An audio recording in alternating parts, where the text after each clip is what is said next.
What is my daughter's name? I forget, Ian. Judy. It's Judy. It's Judy. Okay. I can remove the deer from Friends now.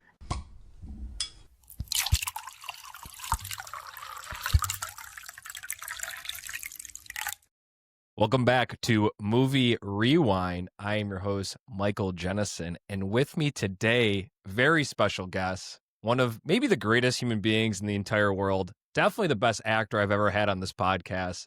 Welcome to the pod, Ian Jones. Thank you. Thank you very much, Michael. Michael Daniel. It's a pleasure to be here.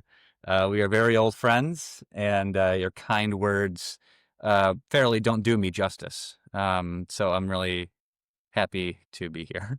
Old dear friends. I was hoping that deer would be thrown in there. Yes. Oh, yeah. Well, it goes without saying, I feel. The dearest of friends. We are doing Wizard of Oz. Wicked is premiering this weekend. Wicked 2. And so fitting that I believe that ends right at the end of Wicked 2 is going to be right at the beginning of Wizard of Oz. So because of that, we are talking Wizard of Oz. Makes sense. Ian, have you ever seen Wicked? Have you ever seen Wicked, the stage show? I have seen Wicked, the stage show. I've only seen a few Broadway shows. I went to Broadway, New York once, and it was for Wicked. And so I did see it. Not really my bag. We saw another show that weekend, which was Spring Awakening, which is really dark and kind of cool and more edgy.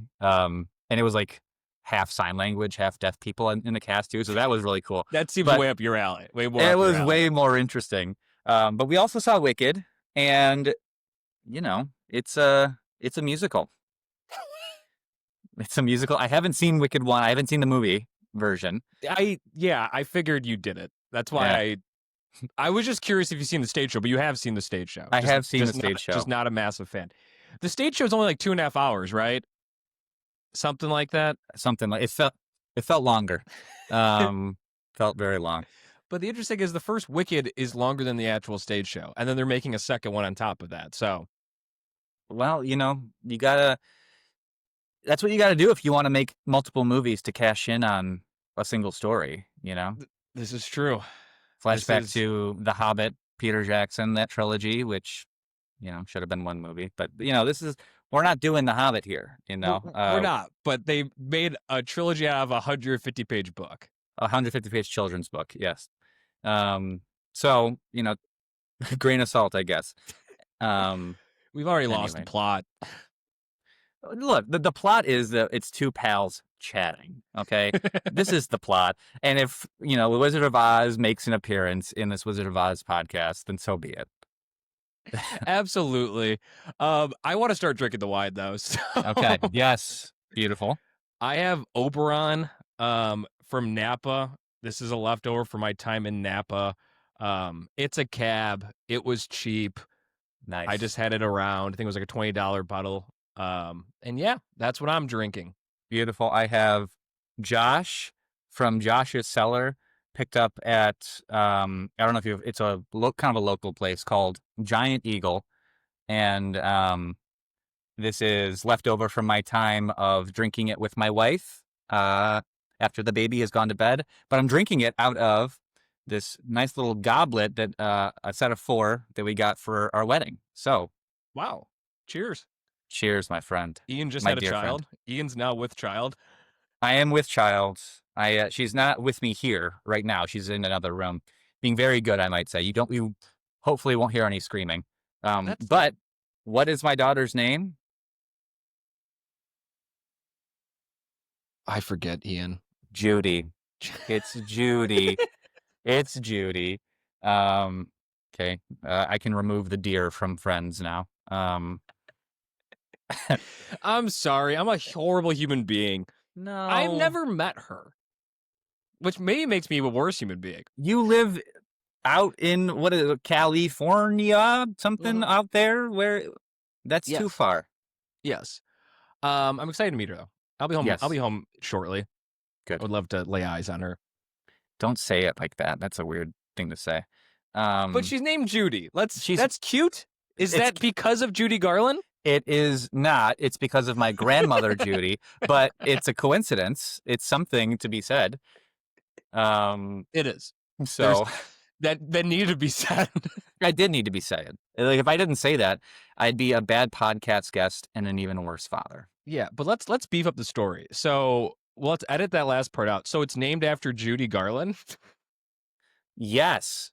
Named after Judy. Judy Garland is my grandmother. And we're going for drama here, right? We're going for intrigue? Yes. Okay, good. My name is Ian Garland, and it's nice to be on this podcast. Ian, you know what's funny? I don't know if you remember this, but I'm a horrendous singer. As Ian knows. Oh, hang on. You are a horrendous singer. In high school, you would be singing a song, and I actually thought at first you were a good singer because you were singing in perfect harmony, a third lower than what was actually being like attempted. And so I was like, oh my gosh, this guy's really good. And it turns out you were just really, really horribly flat. Yeah. No. Okay. So go on. No. Yeah. I'm not a good singer. Thank you for putting that so poetically.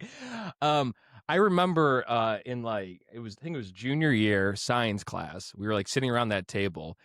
And for some reason, I think it was maybe you were trying to really take in how bad of a voice I had. For some reason, you asked me to sing Somewhere Over the Rainbow. Really? Yeah. I don't remember that part. Yeah. And so I sang it for like 10 seconds until you started busting up laughing. And then you said something along the lines of like, you have the world's flattest voice. Old me was a much meaner version of myself. But no, but so it's fitting that we're talking about this. Yeah. Yeah. That left an indelible mark on my mind. In a good way. In a great way. Okay, good. That's when I gave up my dream of being a professional singer. I was doing you a favor then. I was saving you much worse rejection than you would have faced moving on. That's true. Ian's you're still doing acting, right? On the side a little bit here or there? Maybe here and not there. as much. Here and there. But Judy's only 4 months old, so a little bit harder. It's a little bit harder. But I was only really doing stuff during the summers anyway, so this was my first summer off in a while. But yes, I love doing stage musicals. I don't like it's funny, I don't like watching musicals very much or sitting in an audience and I don't know very much about musicals, but I love being in them. They're so much fun. It's so much fun. It's because you're a star at heart. Like I don't know about at heart. I think it's pretty clear. No, but yes, I love doing musicals. That's where my wife and I met each other, was doing a musical.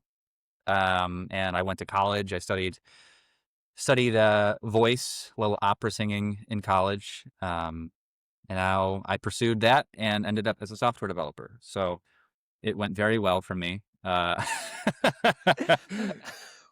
My follow-up question though was going to be: did you ever do Wizard of Oz in any time in your life? No. My follow-up to that is that what role would you have played? Scarecrow. 100%. Scarecrow. I mean, 100%. The physical. You have the walk down. You're at baseline. Your natural walk is that you have no control over your limbs. Okay. All right. I am coordinated as hell. Okay. I only fall down while skipping down roads once in a while. Okay. It's fine. I'm not saying you're not necessarily athletic. However, you are dangly and a lot of appendages kind of floating around. It's the same amount of appendages as everyone else. I will say that. I won't take appendage slander. But yes, it would be the Scarecrow. I also have, you can't tell because I'm wearing a hat. I was planning on looking nice for this podcast, and then reality strikes and you're up at 5 a.m. with a baby. So I was also planning on reading the original Wizard of Oz book in preparation for this. Out the window, like there was no shot of that happening. All that to say that yes, I think I would be the Scarecrow because it would just be fun. It would be a really fun role to play because the physical aspect of it is just so so like endearing and fun and goofy, you Yeah. know? Yeah. So I think no, I think you'd crush. I oh, think thank you'd you. That's crush. very nice. I think you would be a bad lion, and I think you could be a serviceable Tin Man. Okay. Yeah, fair You enough. like You know that? what? I think that's fair, although I think yeah, that's fair.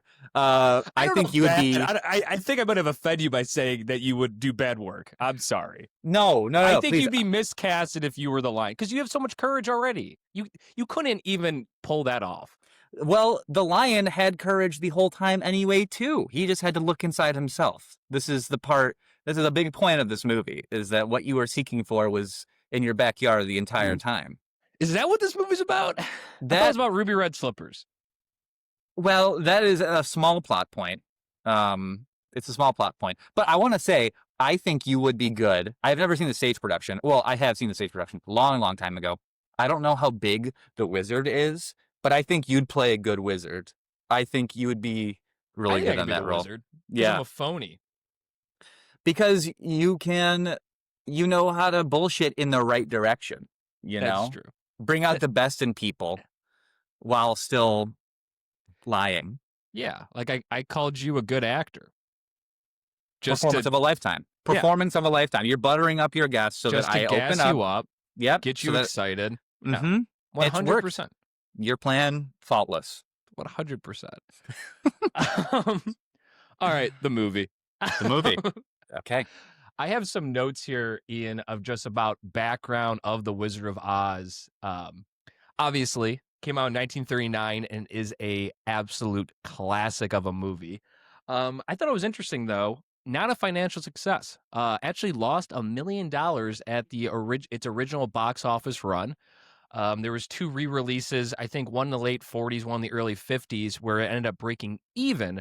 But it wasn't until CBS bought the rights of Wizard of Oz. I think it was for $250,000. $50,000 every time they showed it on CBS. That's what they had to agree with MGM. So it wasn't until the mid 50s that it started becoming, I guess, like classic status. Those viewings on CBS, the original premiere in 1956 got 34 million views. And then it became an annual holiday tradition for them to show it on CBS, oftentimes getting well over 30 million views, which leads people to believe that this is the most watched movie of all time is Wizard of Oz, which checks out. I don't think I've ever met anyone that hasn't seen this movie. Anecdotally, I believe that. Yes, absolutely. 98% Rotten Tomatoes, was originally nominated for 5 Oscars, winning 2, and then Judy Garland also got the Juvenile Award. Not necessarily a competitive category. They just kind of gave it to her for her multiple movies that year in 1939. AFI, when they dropped the 100 greatest movies of all time, it was 6th all time, and they said that Somewhere Over the Rainbow is the greatest song in movie history. Hard to argue with both of those. And then just some fun facts that I found. Buddy Edson was originally supposed to play Tin Man. In the first couple of weeks of filming, they used like aluminum paint or something to paint himself. And the dust from the paint got inhaled by him. And after 2 weeks, he quite literally couldn't breathe anymore and had to go into the hospital and was in the ICU for 2 weeks on a ventilator. So they recasted him. Yeah. And the witch, the Wicked Witch of the West, Hamilton, is her last name. She, that green paint, I guess, was flammable because at one point it actually caught on fire. When she goes up in a puff of smoke, one of the times that they were filming it, it caught on fire and her whole body caught on fire. And then she actually had to miss filming for 3 months as she healed from the the scars or the burn. And then obviously adapted off a book. Was a stage show before this came out. It was very beloved before it came out, so it was a big deal when they made it. It wasn't the first movie in color, but it helped popularize color picture, and it has spawned many sequels, books, adaptation. probably the most notable one being Wicked, which is why we're doing this. Wicked was a massively popular Broadway show and is now being adapted to the major motion picture, with Wicked for Good coming out this weekend. Ian, anything to add about the background? Well, my cursory research also, I'd like to back up everything you just said, because it's readily available online. No, that was investigational journalism. Is that what that was? I didn't just scan Wikipedia page before we came on. That would be unbelievable if you did that. The Wicked Witch of the West, born and raised in Cleveland, Ohio, went to Hathaway Brown. So that is something. Let's see. Yeah, I think you hit all the major marks. It's just crazy. I was reading a little bit about Judy Garland's time during the filming, being at 16, and with the contract and the multiple movies coming out, how they just basically had her drugged up the entire time. She died at 47 years old from an accidental death due to, I think, an overdose of barbiturates. And just, I read somewhere it was like she smoked 8 packs of cigarettes a day starting at 14, amphetamines to keep her going, barbiturates to help her sleep at night. So crazy life for such a talented person. Yes, extremely sad. I was also reading the Wikipedia page too today, and the OG, I think it's the OG Tin Man, I think Jack Haley, at her funeral, he was quoted saying that essentially she just was spent at the age of 47, had pretty much worked herself to death via just drugs in general. Yeah, super sad. There was also multiple directors on this movie. Multiple directors got fired. It was like an absolute production disaster, as you could tell by like 2 of the actors nearly dying and Judy Garland just being on massive amount of drugs to get this movie made. Yeah. With that being said, though, Ian, what was your history with this movie before rewatching it here? I hadn't seen it in many, many years. When we watched it last night, Kelly and I, and we sat down and Kelly was like, "Can I tell you my thoughts about it too?" And I was like, "Absolutely, you can." Sure. She can jump on the mic if she wants to. Oh, Judy needs more attention than I do at this point. Judy can hop on the mic. Judy can hop on the mic, lay down a sick beat, it'd be good. Kelly would, when she was a little girl, she'd go visit her family in Pittsburgh and would go right into the grandmother's basement, turn on the Wizard of Oz, blanket around the shoulders. Anytime the witch came on, blanket over the face. She knew when it was going to happen, terrified of it as a little girl.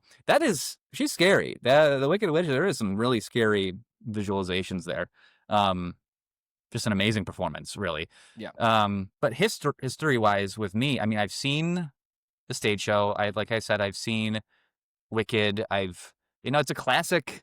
It's a classic thing. In college, I performed one song from The Wiz, which is, it was the 1980s version done with Michael Jackson. Michael Jackson plays a scarecrow, right? He does. Right. Yeah. So I think it was Brand New Day we did. So it's all over the place. It's all over, the landscape of pop culture, which is crazy because what is it? It's 86 years old at this point. It's going to be, which is something like that. I don't know. Math. I'm looking at the date in the bottom corner of my laptop. 86, 87. Yeah. Something like that. Yeah. So 86. My viewing of it, I mean, my connection with it is probably like a lot of people's, which is I've seen it many times, and you see it's all over pop culture, so you get that as well. Similar. I can't remember the first time I watched it. A core memory is me watching in kindergarten, like as a class. We watched it just for like a day. My grandmother loved this movie. As I think everyone's grandmother loved this movie. Yeah. And so I watched this was just something that we would also just like put on as a kid, just like randomly, So it's a movie that I had probably watched, I don't know, 10 times in my life. But the last time I saw it, and I can't really remember, like it had to probably be like 15 years ago. Yeah. To the point where I thought this movie was like 3 hours long. I was just about to say, we bought it on Amazon and it said 98 minutes. And I was like, last night, I was like, oh my God, It's only 90 minutes. I remember this being like 3 hours long. Maybe I'm thinking of Sound of Music, which is very That's long. what I was thinking too, which my grandmother also loved, which I also have seen a million times. Yeah, that one is real long, Yeah. like for real. Yeah. But yeah, I also thought it was a much, much, much longer movie than it ended up being. Yeah. I know. Same thing. When I looked at it, because I was like, I put it on last night too, and I was like, man, I don't really want to stay up late watching this. Like, I hope that, and then I saw that it was only an hour and a half, and I was like, oh, hell yeah. Easy. And also, I was also terrified. I think I was terrified of the witch. Incredibly creepy, scary. And like her intentions aren't good. Like she's just like she wants to kill people. Yeah. And she's painted green. And as you said, Margaret Hamilton is the actress's name. She is wonderful and terrifying. And so yeah, those were the two big things that I remember about this movie is that so dang long and that the witch was terrifying. Which makes sense because I was probably 8 or 10 years old last time I saw this movie. So that's a very little kid's interpretation of this film. And so I was excited to rewatch it because I honestly don't really remember. I didn't really have a good recollection of Oz in this movie. I think I was too young to realize because they don't come out straight up and say that like he has no magical powers. And I think I was just too young as a kid. Like the Oz was always conning me too, where I was like, oh yeah, he's actually a wizard. Like he was able to do all that stuff for them. Like I think that humor was missed on me as a child. So that was what I was most excited about seeing, honestly, was like the last act and like, we all know how she goes back home, but I was kind of excited to see like what is Oz's portrayal in this movie. Yeah, which ended up being pretty much the exact same thing. I feel like the first, I don't know. Never mind. That was a dumb thought. Cut that. No, it's already been cut. Okay, good. This whole episode is cut. Yeah, what I was excited or, pretty clear right off the bat that I didn't catch as a kid was how they foreshadowed like most of the things back in Kansas. Oh, yeah. I didn't, I mean, I was a dumb little kid as we all were. I didn't realize that the Scarecrow and all the Lion and the Tin Man were just the farmhands, I didn't know that as a kid. And they like foreshadowed it with like some, like just a little pitter patter dialogue. And I didn't realize that when I was, it was obvious to me that the witch was Miss Gulch, which also Miss Gulch, terrifying. She just wants to kill Dorothy's dog. Maybe more terrifying. She's just a rotten person who's in real life, Yeah. Maybe that's growing up, is realizing that Miss Gulch is is worse than the witch. Yeah, I agree with you because Miss Gulch also gets turned into the witch on screen. Like you see that transformation in the window where she's like riding the broom. Yeah. So I think as a kid, I knew that because of that scene, which is a terrifying scene. Even to this day, the witch still holds up, like this terrifying scene. But I agree. The Kansas scene, in my head, coming into this movie, I thought the Kansas scene was a minute and a half. Same. I thought a tornado just like literally ripped through Kansas and then she was in Oz. Like that whole opening, which is just so funny, like the memory that I had of this movie just makes so much sense being a child and being like, oh, the backstory, who cares? Right. Yeah. Get me to the color part. Where's the color? I'm a kid. Yeah. Yeah. And then the colored part is so cool. So sick. When she opens up that door, I mean, extremely iconic scene, but still holds up. Like we said, 86 years ago, still when she walks into that set, it looks incredible. Like, you can't beat an old school soundstage with an old school set construction, production design, costumes. Like you can't beat it. Like that stuff holds up so well. Way better than like bad CGI from the 90s holds up. Like this 100%. movie is still timeless and has aged so well because of just the craftsmanship around this movie. And that opening scene where she's in, is it the Munchkin Land? It's Munchkin Land, yeah. Munchkin. It's Munchkin Land, please. Be respectful. Munchkin Land is still so sick. Like, still so good. Yeah. I was looking at the track list of like the number of songs. Almost half the songs are Munchkin songs on like the official track list because they have like all these little different snippets. It's really, we get a really good look. I was thinking about this. We get a really good look at Munchkin society. There's multiple guilds. You know, we have the coroner pop out. We have the mayor. We've got everyone. The Munchkins are a huge like society, and we get a really good look at their hierarchy, We which was really we interesting. we do. They hatch out of eggs. I was just about to say they hatch out of eggs. They are born in nests on tops of houses, apparently, but also so cute. It's just so cute. So Like cute. just those little things really make it. I like how they're credited as the Munchkin chorus. What was I feel in the very last on the I don't know what it's called, the titles, the credit billing. screen, the bill, Yeah. at the very end, it's like, and the singing midgets as the Munchkins. So I guess, I don't know what the discrepancy is there.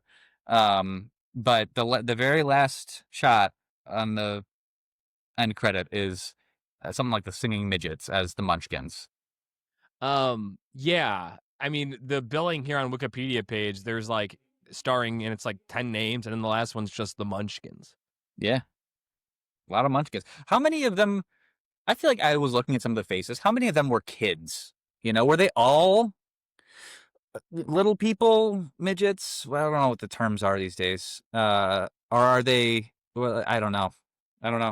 I think that most of them were, we're going to go little people. I think that's still the Okay. most socially acceptable thing. Okay. I think the majority of them were little people. I was trying to look at their faces too. Some of them were like painted, so you couldn't necessarily get a good feel. But the majority seem like little people, which is kind of crazy because how many are there? Like 150? There's a lot. I was also thinking this. Where did they get them from? Where were they? In the eggs. Yeah, they hatched them. They hatched them. Okay, that makes sense. I answered my own question. I'll be honest. Has there been a Munchkin story? I feel like there's a story to tell there. Like every other like nook and cranny of this movie has been turned into like another movie, a book, whatever. Yeah. Nothing about the Munchkins. Or how about Munchkins v. the Hobbits? Oh, that would be crazy. Who would win? I think the Munchkins. You think the Munchkins? They're more ruthless. You think so? I mean, they were like super happy singing about this witch dying. They went nuts. Correct me if I'm wrong. The Hobbits are pretty peaceful people, right? They generally, yes, they are modeled after old English countryside folk. They love the simple things in life. But at the end of the books of the Lord of the Rings, they end up rising up. Saruman comes back, starts taking over the Shire, and Frodo and Sam and Merry and Pippin lead the hobbits to take back the Shire in a battle. So they have some military capabilities. That there's no doubt about that if they have the right leadership. But you know, the mayor of Munchkinland, I don't have any question in my mind that he would be a military tactician at heart. You know, I agree. Yeah, they have these big walls around their border. Also, when they're like, "Don't worry, the Munchkins will see you all the way out of Munchkinland," and 3 feet later, they're out of Munchkinland. You know, they barely did anything to guide her on her way. You're right. Maybe they're just incapable of doing anything, because like at the end of the day, all it takes is a bucket of water to take out a witch, apparently, and they couldn't figure that out. They couldn't. You know, where the hobbits were able to overthrow. I don't even know what to call the seeing eye thing. Sauron. What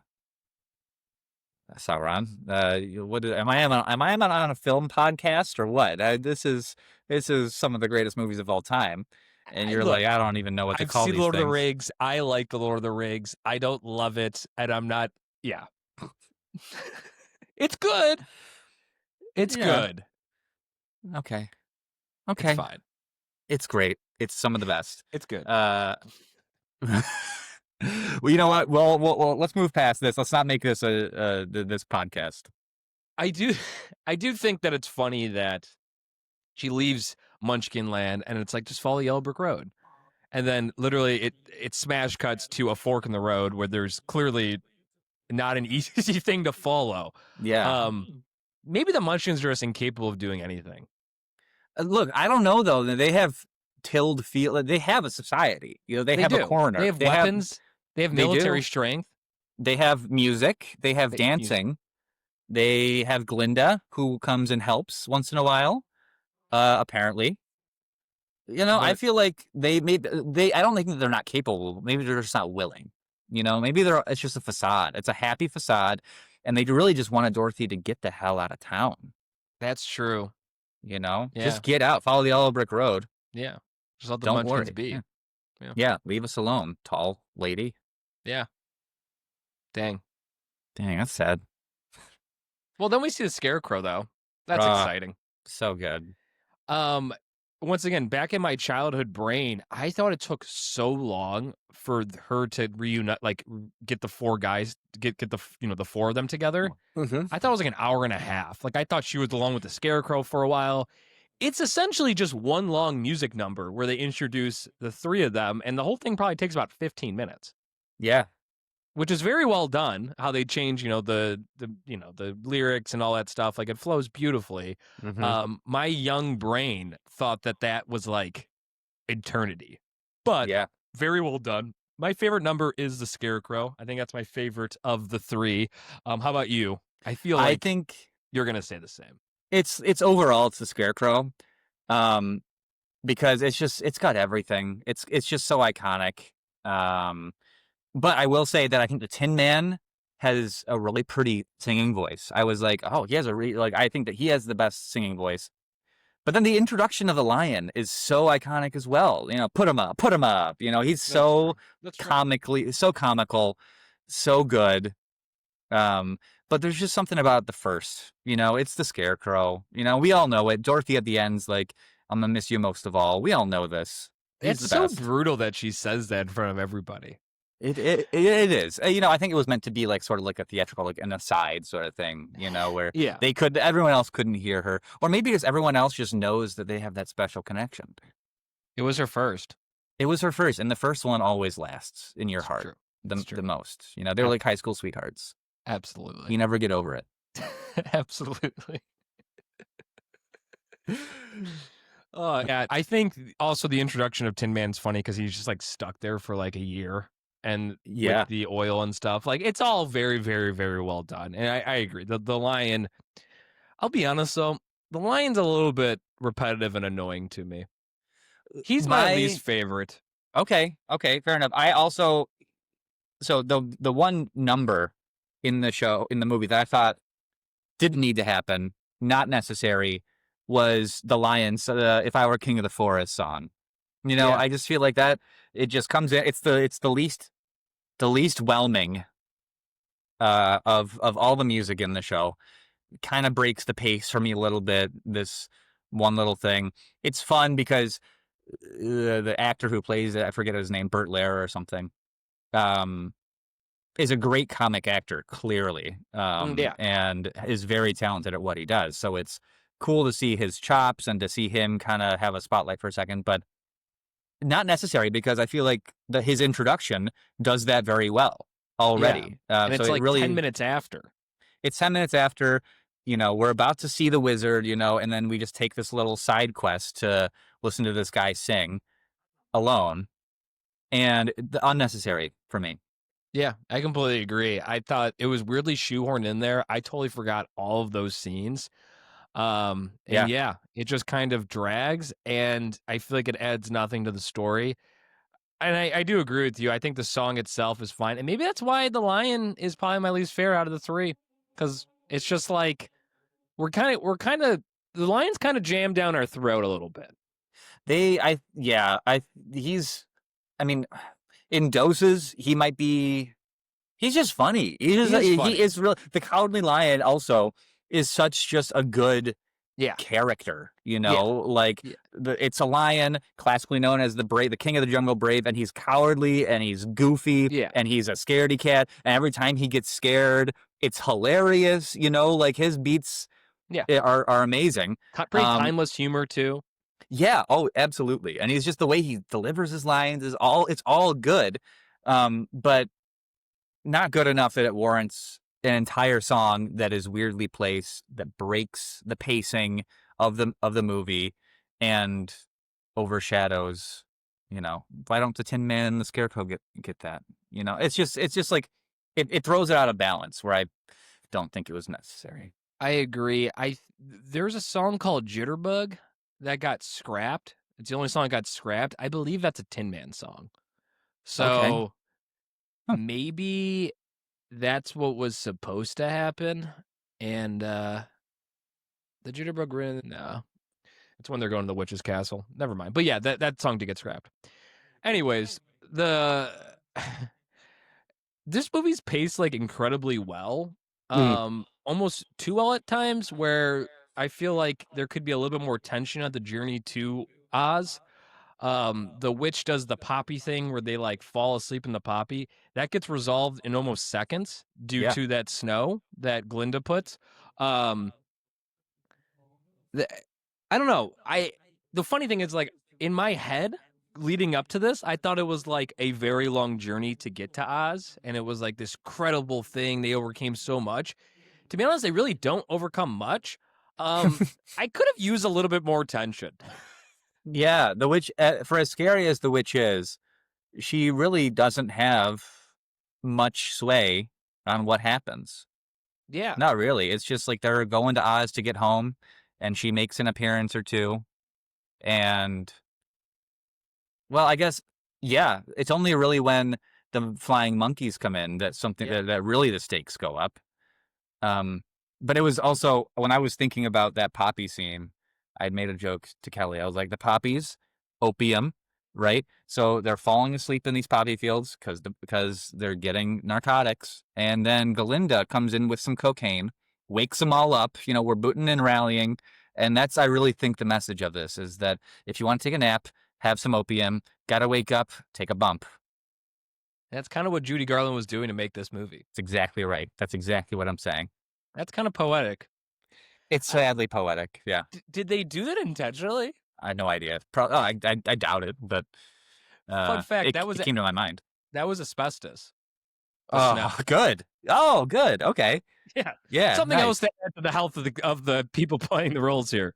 100% asbestos. Was it organic asbestos? I think so. Okay. Only the highest quality asbestos. Good. Free trade and everything. It is Hollywood after all. Well, yeah, absolutely. And then they get to Oz. I love the way. Also, I don't remember them taking so long to get to like there's a couple dance numbers in like the Oz's castle and stuff, which honestly was just fine. Like nothing really too special. I think Oz looks super sick. The Emerald City looks super sick. Yeah. Very iconic. A lot of, I'm assuming those are like paintings, how they did it. I would imagine that's how they like shot it. So it's like beautiful handmade paintings. Not a whole lot to add before they see Oz. Anything else to add? Well, they all get spruced up. The Tin Man gets buffed out. You know, the lion gets a perm, as he mentions, and everyone has to look spick and span. Yeah. Was it the same actor who played the doorman and the carriage driver and Oz? It's all the same guy, right? Yes, I think it's all the same guy. Yeah. All right. Yeah. That's pretty. And the horse of a different color bit is good. The horse changes color, Sure. The whole bell thing was super. Like, there's some really cute little gags there that still work with that. So I really, enjoyed that. Yeah, you're right. Helps to kind of build up, Oz to be this, I don't know, glamorous. Yeah. Yeah. Played by Jeff Goldblum in Wicked, which is perfect casting. Oh, yes. Jeff Goldblum. Love him. Jeff Goldblum. Lovely. And then they see Oz and perfectly terrifying with the face and stuff. I remember being spooked of that as a child. And I do think my favorite line gag is when he runs and breaks through the window because he's so terrified, like just jumps out of the building, which is like, realistically, he might have jumped to his death. Yeah, but he would have landed on all fours because then he would have only had 8 lives left. So that's true. He knew. He knows kind of where he stands, I think. Yes. I don't remember they had to kill the witch. I was like, damn, they got to kill the witch?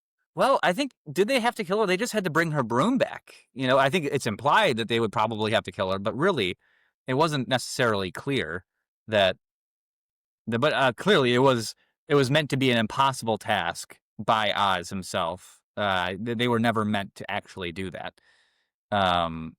because then he'd have to actually grant their wishes, which he was incapable of. Right.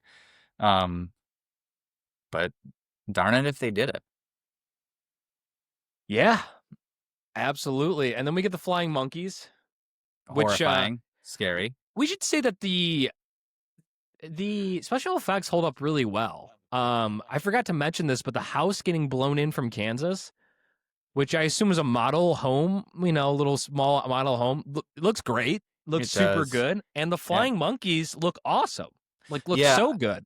Are these practical effects technically, or are these? How do we define like special/practical effects? 'Cause I feel like it's practical. They're using models. They're using, these things.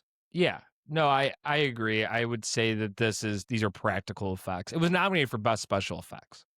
I see. Well, I mean, at that point, CGI wasn't a thing, so they didn't need to specify. Yeah. But I generally in all forms of movie, I tend to be way more impressed with practical effects. Yeah. Especially they're just visually stunning. They hold up better. The more thought has to go in, more work goes into them. So the fact that these hold up so well is not surprising to me. Not necessarily surprising. We can get huge, big box office budgets these days with these crazy space battles, but like the house flying through the tornado with a little model like looks so good. String. Yeah. Yeah. Or like when the witch flies out of her castle and like does a couple little things. It looks great. It just looks great. Yeah. It does. Which begs the question, like, visual effects are so expensive. Like, why don't more people just do practical effects? Because it's cheaper. And like, it doesn't really look bad. Like this movie was made in 86 years ago, and it still holds up super, super well. This thought kind of went through my head too. Like, this to me is like the beginning of like modern era of film. Like anything I watched before this movie, like me and Brett Zerman did Nosferatu, which came out only 16 years before this movie, but it might as well just be a different art form. Like, like it's silent. The camera can't move. It's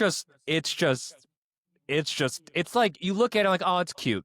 They made a little movie. Like, it was so hard back then. But this is like really good. Like, you don't have to say, well, that was really good for 1939. It's like, no, this is just a great movie. Yeah. And I think it really boils down to just the craftsmanship in this film. Yeah, the thought that goes behind all the things. The source material is great. It's a timeless message as well. A great, it is really just a great movie, period. Yeah. And then, so the flying monkeys come. Yep. They take, Dorothy. And, then I don't remember Toto having an actual meaningful part in this movie. Toto is the entire plot of this movie. Toto, he comes out, the whole inciting event of this movie is that he was chasing the cat, and then Gulch is like, I'm gonna put him down, and then he escapes, and then she runs away because of Toto. That's when she meets the traveling magician wizard guy. And that's and then Toto comes and saves the day at this point where he leads. Is Toto a boy or a girl? You kept saying he, and I was like, wow, I have no idea. Yeah, I don't know. We'll be safe. They pronouns are they, them. That's what Toto is, I agree. Yeah. Saves the day by leading the scarecrow, the trio back. Yeah, I agree. So the actual dog is a female. I'm not sure if Toto, though, if it specifies. Doesn't matter. The dog is super, super, super cute. Oh yeah. Just so adorable. And yeah, I agree. I guess Toto was so difficult to work with, though, that it would take almost 12 shots for them to walk down the yellow brick road because it would just be going all every which direction. Really? Because it seems like it's a really well-behaved dog. Yeah. I don't know. Yeah. Especially in that opening scene somewhere over the rainbow, and he like puts his little paw out. It was so cute. So I was cute. like, oh, that's a good dog. That's a good dog. But apparently not a good dog. Apparently not a good dog. But maybe should have been put down. There's some sick action sequences with Toto. They were just going to kill it. Really sad. You know, and then we get the three misfits trying to come back to the witch's castle to try to save the day. I don't know about you, but I felt bad that the lion's tail was getting pulled so hard when they're climbing up that like mountain. Oh yeah. The Tin Man's holding. Yeah, Tin Man's holding. I'm like, oh my god, that would hurt so bad. It would hurt so bad if anyone grabbed my tail like that and was using it for stability. I don't know what I'd do. If he didn't know he was brave at, well, yeah. If he didn't know he was brave at that point, I don't know what else it would have taken. Yeah. And I do think it's curious, like, now being such a mature adult watching this film, of course, that all three of them thought they had that weaknesses, because, like, all three of them, honestly, like, that's arguably, like, I guess there's moments where the lion's like super cowardly, but there's also certain moments where like the lion's obviously, and I get this is all part of the movie, but now it makes more sense being an adult and watching this. But like, there's obviously other points where the lion is super courageous. Like he's the one who's leading the charge up the mountain to go to the witch's castle. So there's lapses of cowardliness, but like there's also great moments of courage. And the Scarecrow, other than not having ability to control his appendages, he seems like a pretty bright fellow. Yeah, I think that, they all had it within them the whole time, and that doesn't mean you're always that thing, Like we all have courageous moments, and we all have scared moments, and we all have moments where we're cold and moments where we're full of love, and we all have dumb moments and smart moments, and that plays out in the movie where everyone demonstrates what they were searching for at given points. The journey is just as important as the destination, if not more so. Yeah, I agree. Beautifully said. Well, yeah, I'll think to that. I think I'm a sucker for a good journey movie, like an adventure Lord of the Rings movie. Lord of the Rings. You're just describing Lord of the Rings. Like Lord of the Rings. Okay, got it. Okay. I don't want to be on the record here saying that I don't like Lord of the Rings. I like Lord of the Rings. They're good movies. Well, okay, we'll just invite the viewers to roll the tape back and to hear clearly where Mike Jennison said, I hate Lord of the Rings and I wish it didn't exist. That was my direct That's on quote. record. That's on record? That's verbatim. Yep. Good thing I have editing ability. Shit. It's gonna be like an AI voice of like me changing my opinion. That's good. It could work. It could work.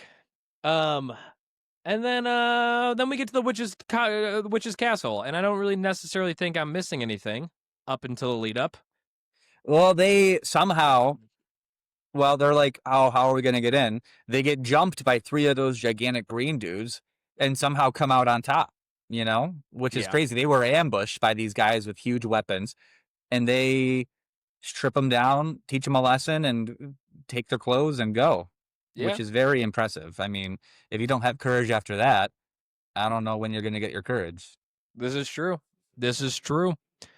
And then they reunite with Dorothy, and they're in a runaway. They're running away from the people, and then there's just a strategically well-placed bucket of water. I'm sorry. Wait, can we reverse a little bit? And what was the significant? I'm thinking about this. The witch flipped over. She's like, "You're gonna die," right? Yeah. She flips over the sand and starts to run out. What happens at the end of the run out? Is it just that until her friends get there, if she remained in that room, she would die, or was it just a way to make Dorothy, frightened to the point where she's not capable of moving because she's like doomed already? Is it just a psychological game? What happens there? Yeah, to me, I thought that was kind of weak storytelling. I think it was a way to create suspense, which wasn't really clearly fleshed out. Maybe that's something that's more fleshed out in the book that kind of got lost in the process of making a film, you know? Yeah. That's kind of where my head went. I don't know. Maybe it's just simply a witch's spell that she's going to cast that once the sand runs out. She makes a point, I think the direct quote is, I gotta kill you the right way or the precise way or something. And maybe it's something to do with the ruby red slippers and all of that. Maybe. But then she escapes the room and we just never see the sand. It just nothing ever happens. Nothing ever happens because the sand runs out. We don't know. Yeah. So maybe it's just I'm gonna say it's a psychological game that the witch is playing tricks, tormenting her psychologically, so that she doesn't escape. And nothing was ever gonna happen. She can't do anything. She can't do anything because she's wearing the ruby red slippers. So she's just trying to stall for time by scaring Dorothy into doing nothing. Maybe. I'm gonna give him the benefit of the doubt. That's gonna be my interpretation. So you don't think she could kill Dorothy in the ruby red slippers? I don't think so. I think that that's a big point of Glinda saying don't take off the ruby red slippers. They're very powerful, and if she wanted to kill her, she probably could have done it without flipping over sand and then nothing happening. So I really don't think that she could kill her. I think that maybe I'm just bullshitting because I forgot something that happened in the movie, but no, it's talked about. It's talked about, like, she can't just take the slippers off. She has to be killed, but then the witch says you have to be killed the right way. And so I do think that your interpretation isn't the worst thing I've heard all day. You've said a lot of really stupid things, so I think that is just that one's one of your bright spots. That's your highlight reel right there. All right, hey, I'll take it. I love that she's like, all right, the first person I'm going to kill is a scarecrow. I'm going to light my broom on fire, then light this homie up.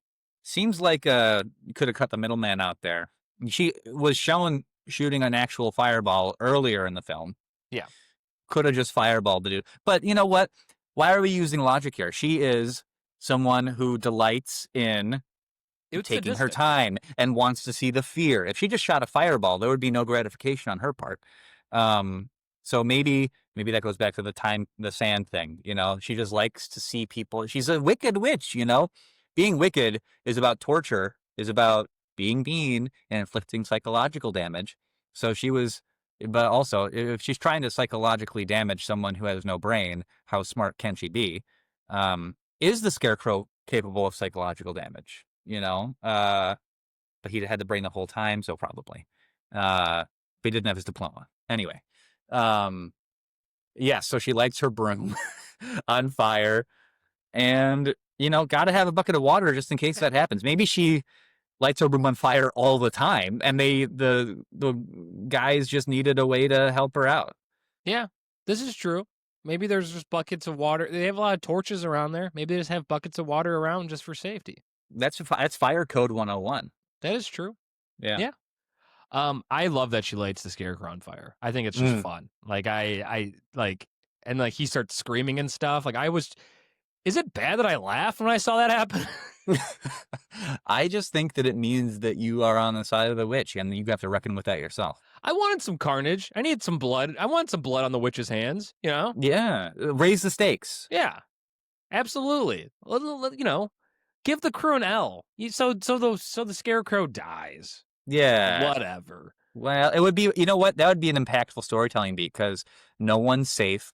It's clear that Dorothy loves Scarecrow most. So watching Dorothy face that loss, I feel like would have been really compelling. Imagine if there was not a bucket of water and we just watched the Scarecrow get set on fire in front of everybody. Screaming. Everybody's screaming, the witch is laughing. Then what happens? I mean, how do you up it from there? Jeez. Throw water on the Tin Man. Rust him out. Then he'd be a permanent statue in her castle. That'd be sick. That's dark. Yeah, it is dark. Oh, gut the lion, make him a rug. In front of her fire? Yeah. And Dorothy, I don't know. Give her barbiturates. Give her barbiturates, cigarettes. You Oh, know, that was kind of mean. that was kind of mean. Rest in peace, Judy Garland. You're an amazing, amazing person. Does it Anyway. ever does it ever bother you when you watch these movies and you're like, everyone on screen's dead right now? No, we're all gonna die at some point, I know. And it's beautiful that they have this thing to forever depict them. And we'll have this thing forever. And I'd say that what we're doing right now in The Wizard of Oz, probably equal in terms of impact. I agree. I think 100 years from now, AFI would be like the world's best podcast at number 6 when Mike and Ian rewind Wizard of Oz. It's just our episode, though. No offense to all your other episodes. No, or everything other else guests. is scraps, you know? Well, I feel bad setting the bar so high. You know, I don't want to ruin your podcast after this. It'll never be exceeded again. So then the bucket of water, throw it on the witch, and she melts. Very iconic, very funny. Mm-hmm. Very satisfying. It's a slow death. It is a slow death. She has a lot to say as she's going out. And it's really awesome to see her like slink. It's also cool. Like, I love her arrivals too. Like in Munchkin, it's so iconic for me. Like if we're zooming back to like the end of the Munchkin song where she first arrives and like it's just that zoomed out shot. Everyone's having a good time and just in the middle of it, the red smoke pops up and there that sticks in my memory so much. Yeah. And she goes out the same kind of way, you know, just slinking away, less pizzazz, more sadness and it grossness. Looks great. I don't know how they filmed it. Is like maybe it drops below her. I think that's how they got her in as well. You know, you just have the puff of smoke lift her up, and I think that it was just like a trapdoor lowering situation. It looks amazing. Looks amazing. Leaving the hat and the cloak behind. Yeah, it's awesome. And the broom. Plot point. Major plot point. But yeah, super sick death. I love basically her like whining as she goes away. Yeah. Oh, she's so weak in that moment. She's so confident the entire time, and she's so on top of everything. She's so mean, and as she's dying, it's pathetic, and it's sad, and it's small, and it's satisfying. It's really satisfying. Just via water. It is water. Very satisfying because she's so simple. Just an awful human being. To watch her pass is sick. But apparently not in Wicked. See, this rewatching Wizard of Oz makes me dislike Wicked more than I did. Oh, okay. Why? Because my interpretation of this movie is that Oz isn't necessarily real. It's just a figment of Dorothy's imagination. And it helped her teach a valuable lesson. Maybe it's real, but I'm almost left thinking that it's not, especially because the fact that we see these people in the outside, you know, in Kansas. Yeah. And so a lot of times I feel like when you're having dreams or visions and stuff like that, you depict people from your real life in those things. So my interpretation of this movie is that it's all just a dream. And so Oz isn't necessarily real. And on top of it, it's like, you know, Wicked's about like how the Wicked Witch ended up being and how she was almost like mistreated and turned into such a awful human being, which I'm sure is a good lesson, right? Like, don't treat people poorly, right? But I don't necessarily know if it should ever be justified that someone ends up becoming, it's like sympathizing for a dictator, like sympathizing for Hitler. Like, this person was oppressing societies. And when they passed away, people were excited. You know, that's interesting because you can take the I don't want to sympathize with this route, but you can also say, and I think both of these are true, that these things don't just happen. It would be really convenient and nice if it was like, oh, they were always bad, and this is why we should dislike them. You know, because there were. In our society, sure, there were a lot of people that were happy for just doing the Hitler thing. Yeah. They were happy when Hitler went away, but there were a lot of people in Germany who were not happy, not to say that, it's right or wrong. But it's just the fact is that it would be easy and it would be nice to say that, this is bad. They were always bad, so we can't do. But like, if we want to be like honest, we can say that we can just look at it and be like, okay, well, how did this happen? How did things get to this point where an evil thing like this occurred? So I don't want to say that like it's sympathizing with a bad thing or it's justifying the bad thing, but examining it and having that conversation about how things come to be, I think it's valuable because then you can look out for when things are going that way again. If you don't recognize how things become the way that they are, then you're doomed to repeat those things. Yeah, no, I see where you're coming from. It's an interesting like character study, right? Of like what makes someone so terribly mean. We'll see how it's done. I haven't seen the movie, and I don't remember the plot very much. So I was just speaking more generally, I guess, about villains and villain backstories and sympathizing and contextualizing. Maybe is the better way to do it. Yeah. No, I agree. I do think it's interesting to be like, where did this person? I don't know. What's the origin of this person's? I don't know. Why did they become the way that they are? Yeah. Why did anyone become the way that they are? Right. Not saying they're good. Not saying we shouldn't be like, hey, that's a bad person. But it's good to be like, hey, how did this happen? Why did this happen? Anyway. Yeah, I think it's fair. I guess more so, it's almost just interesting that this is where they went with it.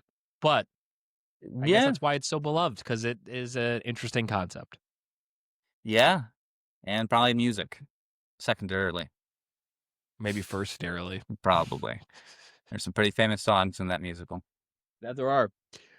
And then we go back to Oz. And we find out that Oz is a phony. I love the fact that it's also a poor setup. Like Toto just goes behind the curtain and pulls it. Like, why would he just be chilling right there in front of everybody? Yeah. Because the plot, that's why. Pretty funny that once again, Toto's there to kind of save the day or drive the plot. Toto is the plot of this movie. Yeah, honestly. Yeah. Massive part of this plot, majority of this plot. And this was what I was most excited for because like I said, this was kind of lost on me as a child. The fact that it's not screamed out that, oh, the Oz has no powers, like it's insinuated. But he kind of keeps the act going throughout it all, where I don't even know if any of the four characters necessarily believe that he doesn't. I think they might still think that he's still the Oz great and powerful. I think he did such a good job of he's a con man at heart. And he's able to just think quickly on his feet. And, I think it's so funny that he gives them just like trinkets to, make them feel okay. It's interesting. I mean, the trinkets, I think, symbolize, they're just like physical manifestations of what they had the whole time. But there was a quote that he said, which was, he's like, you're a terrible person. And he's like, no. I'm a bad wizard, but I'm a good person, and even, he, in Kansas, when he's like the traveling magician, he uses his con tactics for good. He sends Dorothy back home because she wants to run away, and he's like, he tricks her into doing the right thing. So I think that's a really interesting, that's just an interesting character, and it's the same thing happens where he still maintains his, credibility as a wizard, and still fulfills their wishes by, making them see in themselves what they already had.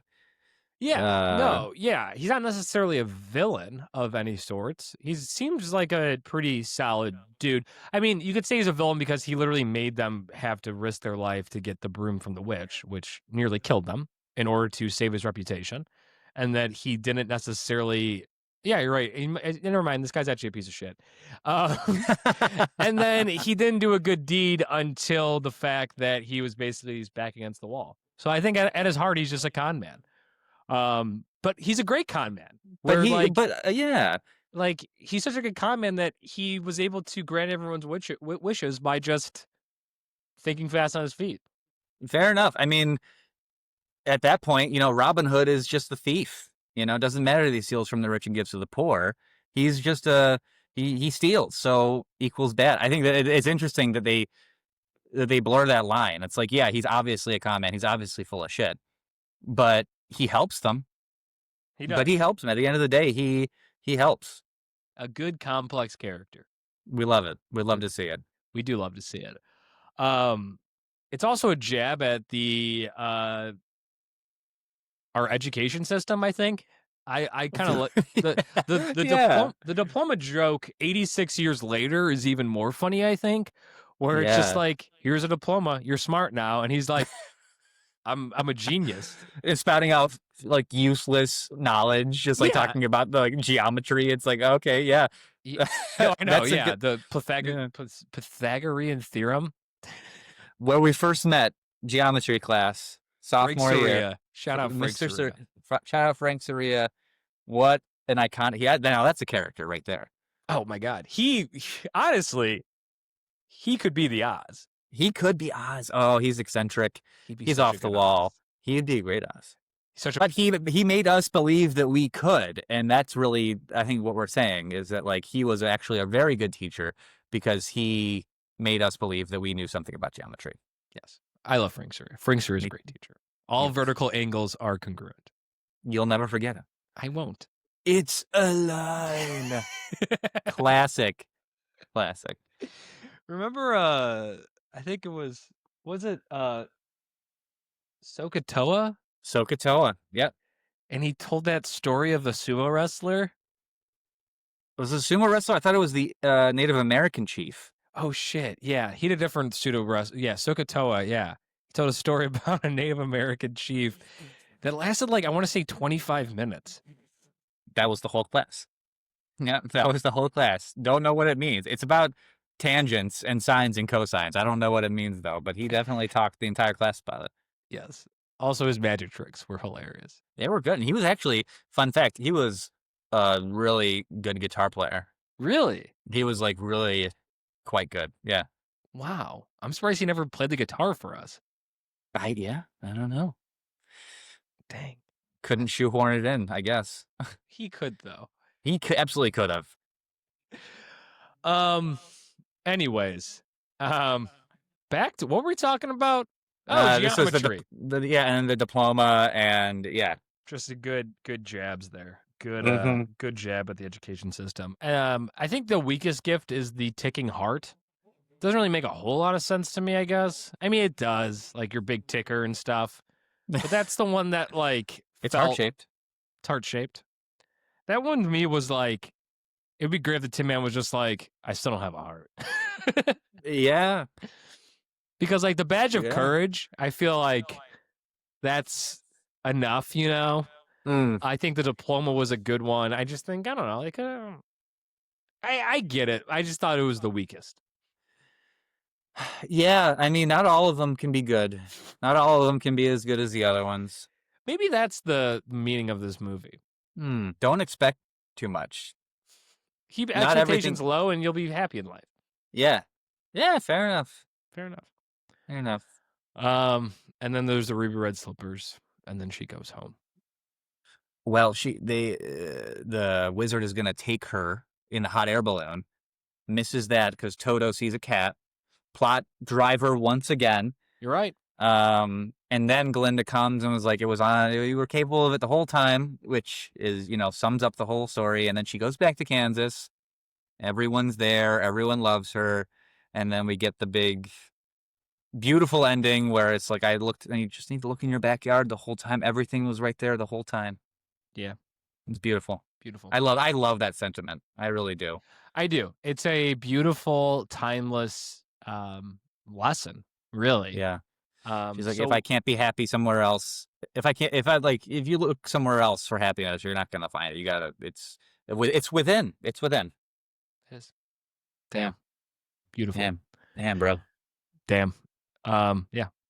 Timeless classic that still very much holds up to this day. I love that it's only 100 minutes long. 98 minutes. It's really just crazy. Flies by. Half of it's music. I will say that I didn't realize that there, like, most of the music's in the first act, it feels like, and then the second act is kind of just plot action. I feel like that happens a lot in that age of like musicals. Is like, oh, we have bangers, we're gonna play them, and then they forget about the plot a little bit, and they have to wrap things up. I'm thinking of South Pacific is a musical that's like that, where the first act is awesome songs, and then they're like, oh shit, we have a story to tell, we have a plot. Let's just do straight plot for 20 minutes here. Was South Pacific what I saw you do junior year at Lake Rabbit Run? No. Oh, no, you're thinking of Anything Goes. Yeah. I don't think I've ever seen South Pacific. I did it at one point, but it's like that. I didn't come to it. Wow, what a bad friend. I saw what you do, how to succeed in business. Yeah. Oh, yeah. Yeah, that was a good one. Yeah, absolutely. That was a good one. Alrighty, and any parting shots before we call this a pod? Yeah, you suck. Parting shot. No, thank you for having me on. I had a lot of fun. It was really cool to revisit that old classic and to, every time you remember something from childhood and then go back to it, you find all these new things. And there's the nostalgia factor, but then there's also like, oh, I didn't get that. And there's something that you can keep coming back to and learn new things and learn about yourself. And it's kind of like check marks along your life. It's like if you can watch the same thing throughout your life and see where you stand and see what is different and what is the same.